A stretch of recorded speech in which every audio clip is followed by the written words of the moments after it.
aquí. ¡Me cago en Yola! ¿Pero qué carajo está pasando aquí? ¡Hostia! ¡Vamos la hostia! ¡Me cago en Yola! ¡Para la máquina! ¡Para la máquina!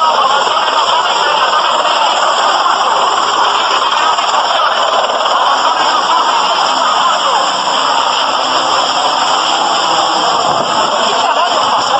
No sé, ya me deja un poquito que esté alarmado. ¿Qué calor? ¿Qué dices?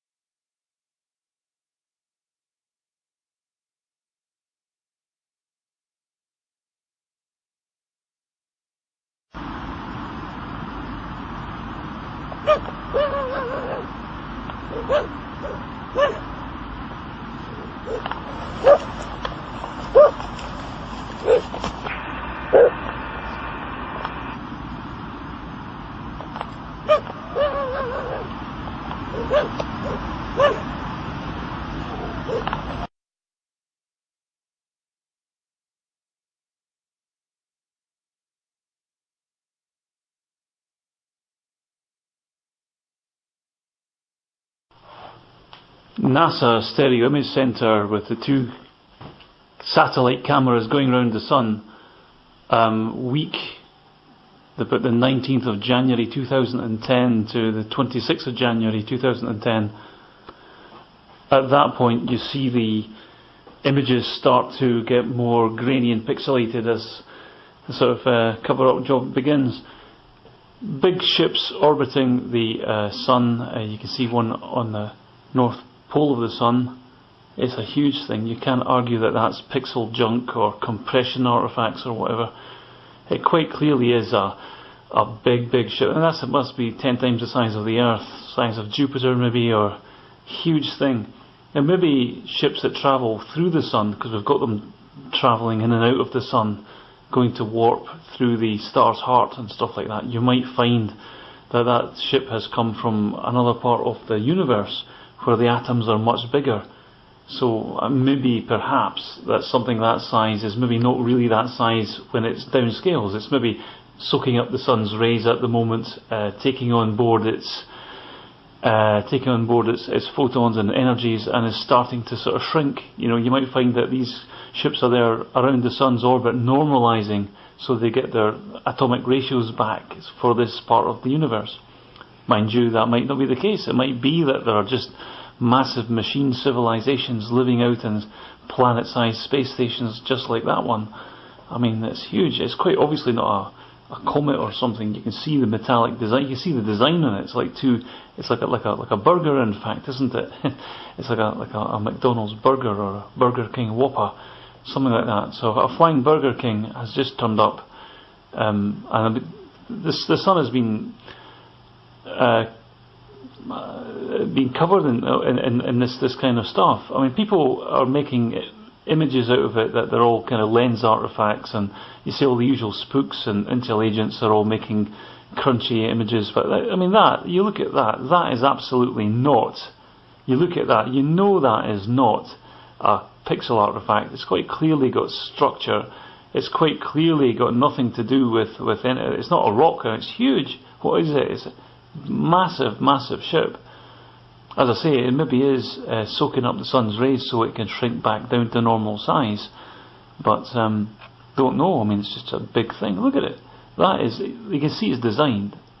You can see it's designed. That it's a artificial would be the adjective you'd use for that. It's artificially designed.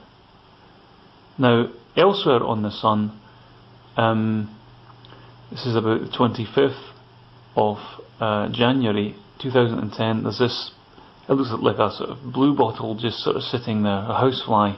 It's not a housefly though, because when you look up real close, you say, well, maybe it's a sunspot, but no, it's triangular, you see. So, oh, what's that triangle? Maybe it's a camera lens compression artifact. Well, it looks a bit dodgy, maybe it's a bit grainy, it's a bit pixelated, but from other days, from other angles, you know, it's obviously been sitting there over the period of a week. They all have all these images, and you can see that it's like it's a ship in 3 parts. It really does look like a spaceship. To all intents and purposes, it's got a very 3-dimensional look. It looks like a spaceship to all intents and purposes. That one big spaceship.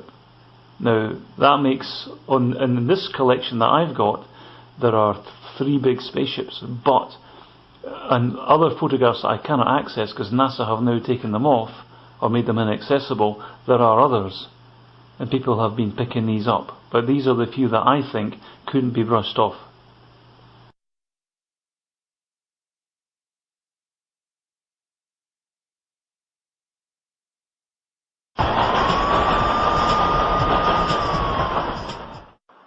The Sun reported Friday a large, unidentified flying object hovering over Moscow's Kremlin.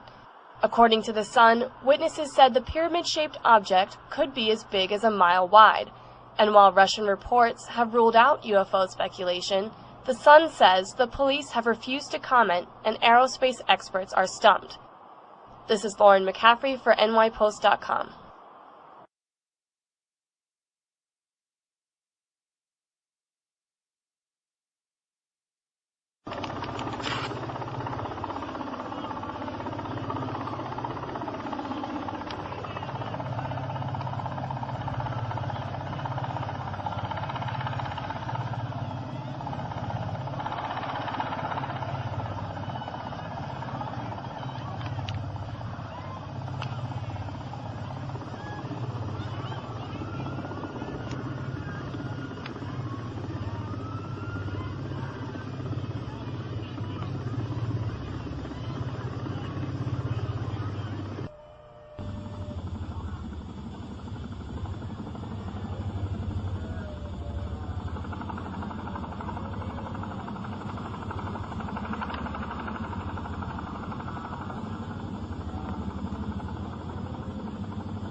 And flying downrange, we got all 3 stages of powered flight, and as the dummy warhead and the package flew on down range, we were all celebrating the fact that we had seen the thing and accomplished the mission. When I got back to the base with the film the next day, I was called into the office of Major Florence J. Mansman, And there were 3 people in gray suits standing in there. There was a 16-millimeter camera and a screen set up.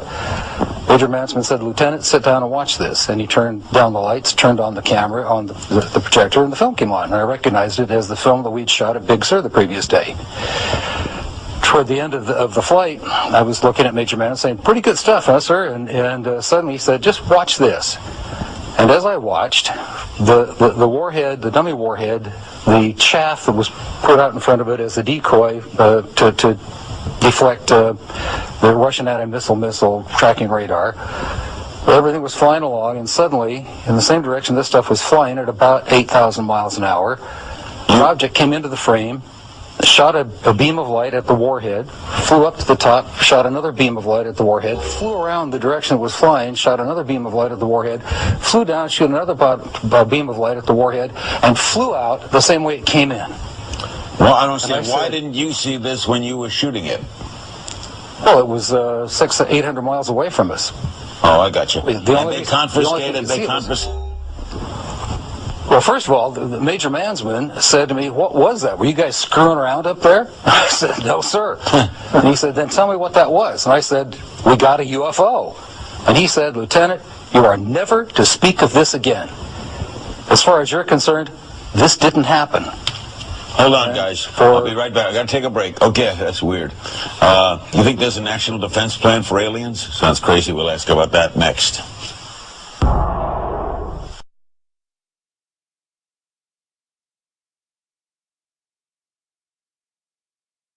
On February 25, 1996, on Space Shuttle mission number STS-75, NASA launched a possible breakthrough energy technology experiment. They launched a 12-mile-long electrical conductor cable called an electrodynamic tether, designed to collect high-energy electrons in the Earth's ionosphere and magnetic fields. The motion of the conductor tether across the Earth's magnetic fields induces a voltage along the 12-mile length of the tether. Utilizing estimates in the charge densities of the Earth's magnetic fields and the ionosphere, the voltage produced is expected to be up to several hundred volts per kilometer. If successful, the experiment could produce a lot of electrical power. If additional power is driven along the tether in the opposite direction to that which it normally wants to flow, the tether, in theory, could push, creating propulsion against the Earth's gravity to raise the shuttle's orbit. The advantage to this revolutionary technology in propulsion is that it does not require any rocket fuel. If successful, electrodynamic tethers could prove a way to greatly reduce the cost of in-space propulsion. For example, the International Space Station could keep itself in orbit, saving nearly $2 billion in orbital reboost rocket fuel for every 10 years of the station's operations. But on February 25th, after the 12-mile tether began producing electricity, an unexpected overload of electrical energy fluctuating between 2 and 10 times that predicted, due to inaccurate estimates in the electrical charge of the Earth's magnetic fields, ionosphere, and possibly space radiation, fried the tether conductor cable and it broke, severing it from the space shuttle. The tether has broken at the boom. The tether has broken and is going away from us. Get it on the TV, Clark. Please get it on the TV. The tether has broken. Copy.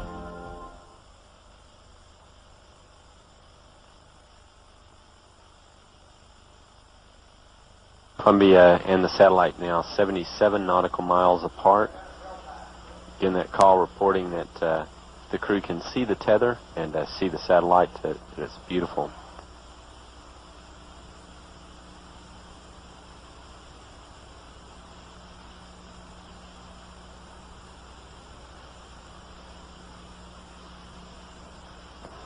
This view showing